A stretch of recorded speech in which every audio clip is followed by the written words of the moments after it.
اللهم صل على سيدنا ومولانا محمد. علیکم ورحمۃ اللہ وبرکاتہ.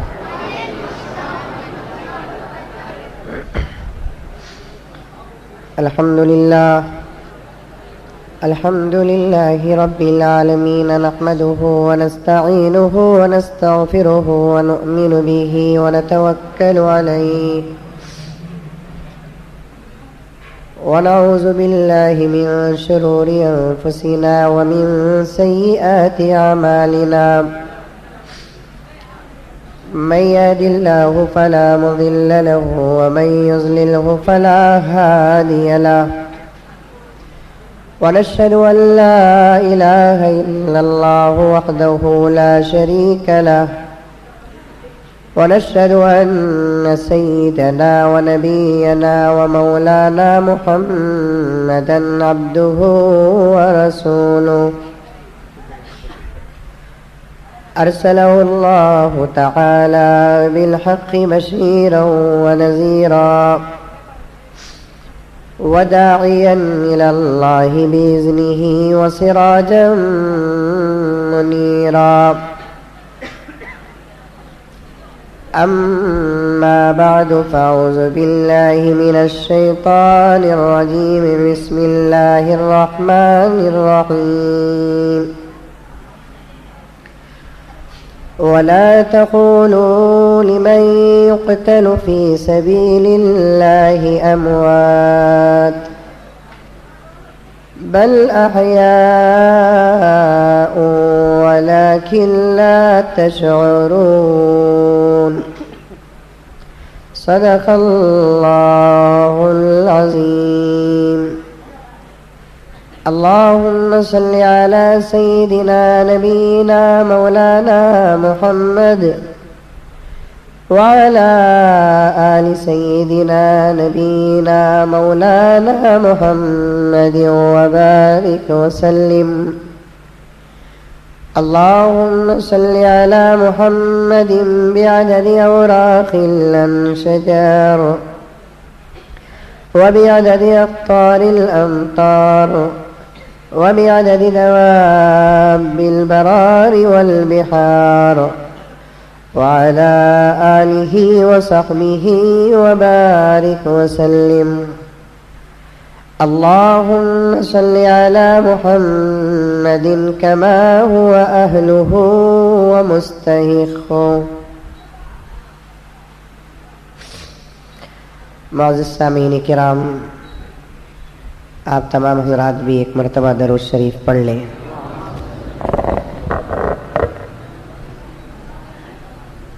حاضرین کرام، رمضان المبارک کے آخری عشرے کی آج آخری تاخرات ہیں. پھر اللہ ہی بہتر جانتا ہے کہ ہماری زندگیوں میں ایسے منظر آئیں گے یا نہیں. اللہ کا شکر ادا کریں کہ اللہ تبارک و تعالی ہمیں رمضان المبارک کا مہینہ بھی عطا کیا اور روزے رکھنے کی توفیق اور قرآن پاک سننے اور سنانے کی سعادت. مزید برآں رمضان المبارک کے آخری عشرے میں لیلۃ القدر کو تلاش کرنے کا ایک ذریعہ بھی عطا فرمایا. اب تو ہم اللہ تبارک و تعالیٰ کے فضل پر امید کرتے ہیں کہ ہماری محنتیں ضائع نہیں کریں گے. جس تڑپ کے ساتھ ہم لیلۃ القدر کو تلاش کیے، اللہ تبارک و تعالیٰ ضرور ہمیں لیلۃ القدر عطا فرمائے ہوں گے. حاضرین کرام، اسی سلسلے کی آج آخری کڑی ہے.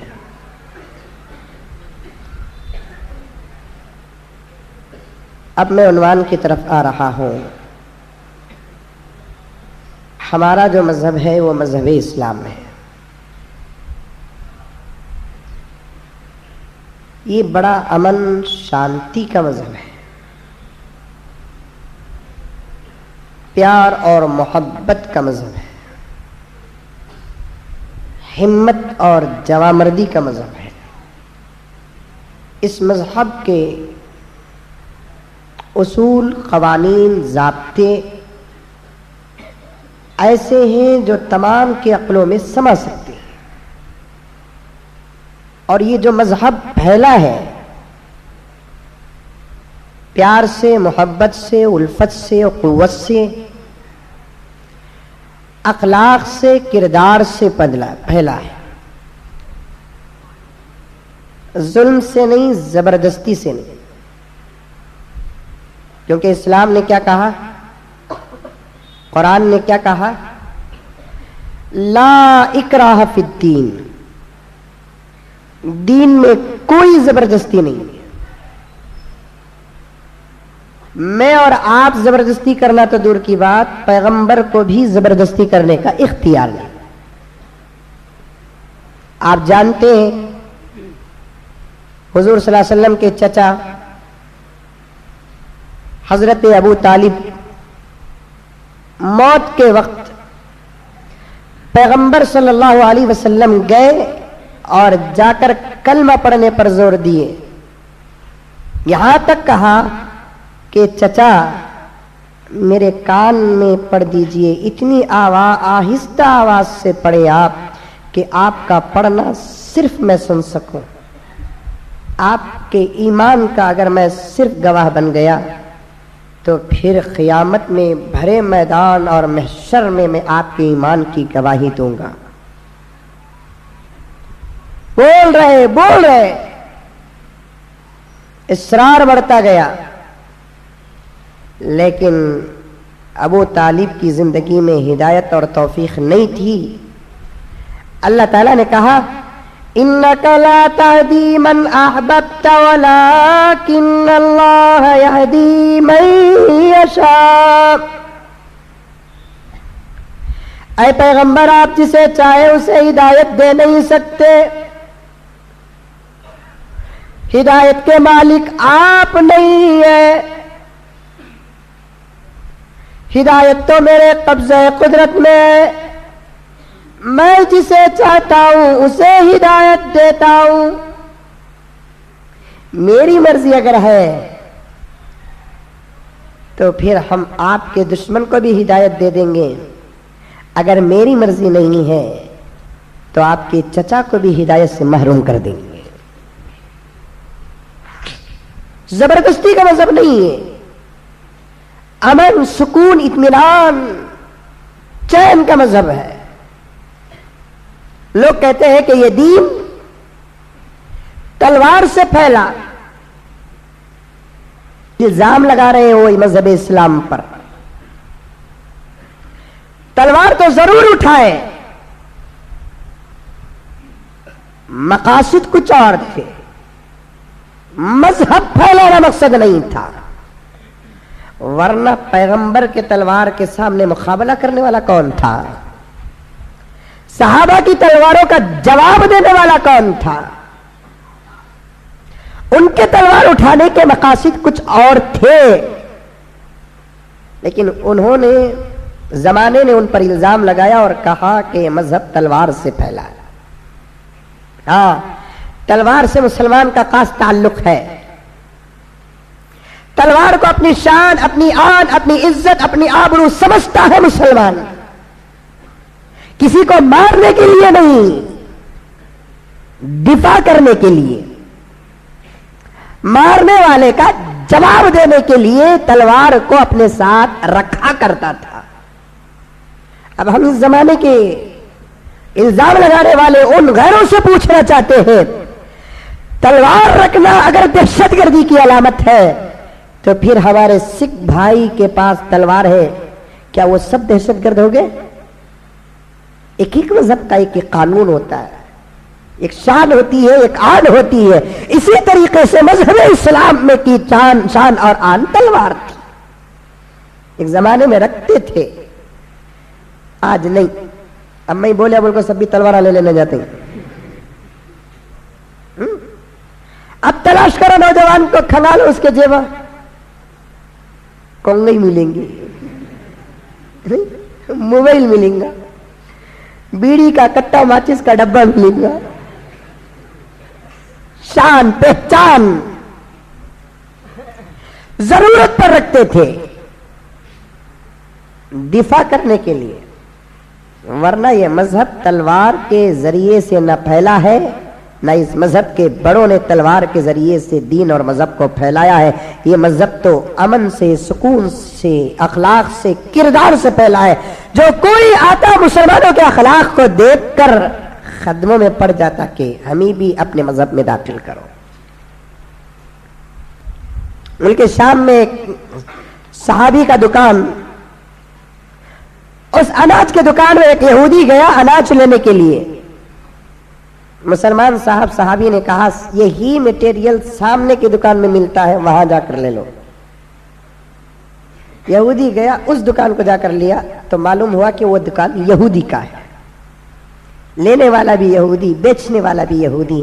تو لینے والے نے کہا کتنا خراب ہے وہ مسلمان، اس کی دکان کو میں گیا لینے کے لیے، انہیں مجھے نہیں دیا کیونکہ میں یہودی، اس لیے مسلمان یہودی کو نہیں دیتے، مجھے تمہاری دکان میں بھیج دیا۔ دکان والے یہودی نے کہا کہ اس مسلمان بھائی کو برا نہ کہہ، وہ تو اتنے اچھے اخلاق والا ہے، ایک گراہک اگر آتا ہے تو دیتا ہے، دوسرا گراہک میرے پاس بھیجتا ہے۔ ایک بازار میں کپڑے کے 10 دکان ہیں، ایک بازار میں چاول کے 10-15 دکان ہیں، ایک بازار میں کسی اور میٹیریل کے 10-15 دکان ہیں۔ ہے کوئی مسلمان ایک گراہک کو ہمیں دے اور ایک گراہک کو سامنے والے کے پاس بھیجے؟ ہے کوئی مسلمان پورے بازار میں؟ اگر لینے والا آ کو لیا، پوچھیا یہ چیز ہے کیا؟ نہیں ہے۔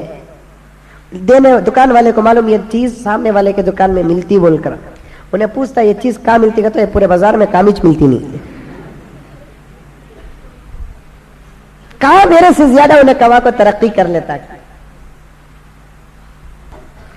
مسلمان بہت اچھا کہ ایک گراہک کو دیتا ہے، دوسرے گراہک کو میری طرف بھیجتا ہے، اچھا اتنا اچھا ہے، تمہارے دکان کو بھی وہ آباد کرتا ہے، ہاں تو پھر دیجئے میٹیریل۔ لے لیے، سیدھے مسلمان کے دکان کو گیا، کہنے لگا چاول خریدنا تھا وہاں خرید لیا، ایمان خریدنے کے لیے تیرے دکان کو آیا ہو، جو چیز وہاں ملی اس کے پاس خرید لیا، جو چیز تیرے پاس ہے اسے خریدنے کے لیے آیا ہوں۔ یہ امن سے پہلا، سکون سے پہلا، آشتی سے پہلا، پیار سے پہلا، مذہب سے پہلا، تلوار سے نہیں پہلا۔ اٹھایا مسلمانوں نے تلوار کو ضرورت پر، جب فتنہ عام ہو رہا تھا، آزادی ملیامیٹ ہو رہی تھی، عورتوں کے شرم اور حیا پر حملے ہو رہے تھے، تو تب مسلمان تلوار اٹھایا، اپنی طاقت اور جوامردی کا پورا استعمال کیا، اور یہ مذہب جوامردوں سے کبھی خالی نہیں ہوا، یہ مذہب شہیدوں سے کبھی خالی نہیں ہوا۔ اس مذہب کی گھٹی کے اندر یہ بات داخل کر دی جاتی ہے تو جینے کے لیے نہیں پیدا ہوا، تو مرنے کے لیے پیدا ہوا ہے۔ اور آج ہے الحمدللہ جذبہ، نہیں بول کر نہیں بولتا میں، ہے، اس جذبے کو صحیح استعمال کرنا بہت مشکل ہے۔ انہی جذبہ ور انسانوں میں سے وقتاً فوقتاً کچھ لوگ پیدا ہوئے، کبھی ابو بکر پیدا ہوئے، کبھی عمر پیدا ہوئے، کبھی عثمان پیدا ہوئے، کبھی حیدر پیدا ہوئے، کبھی حسنین پیدا ہوئے، کبھی خالد بن ولید پیدا ہوئے، کبھی عبد الرحمن پیدا ہوئے، کبھی حضرت معاویہ پیدا ہوئے، کبھی محمد بن قاسم پیدا ہوئے، کبھی صلاح الدین ایوبی پیدا ہوئے۔ انہی شہداء اور بہادروں اور جوامردوں کی فہرست میں ایک تاریخ مجھے اور آپ کو ریاست کرناٹک اور میسور کی ملتی ہے۔ اس میں سے ایک ایسا دلیر بھی پیدا ہوا فتح محمد کے پیٹ سے، جسے محمد حیدر علی کہا جاتا ہے۔ تاریخ تو بہت لمبی ہے، ٹیپو سلطان سیریل نہیں ہے، یہ سمجھ میں آئی بات؟ سیریل کو بھی حقیقت کو زمین آسمان کا فرق ہے مسلمان۔ سیریل میں سچ کم ہے، جھوٹ زیادہ ہے۔ ٹیپو اور حیدر علی کی حقیقت میں جھوٹ ہی نہیں، سچ ہی سچ ہے۔ سیریل کو سامنے رکھ کر محمد مزمل کی تقریر کو کمپیئر نہ کر۔ ٹیپو کیا، کہاں سے، خاندان کہاں کا،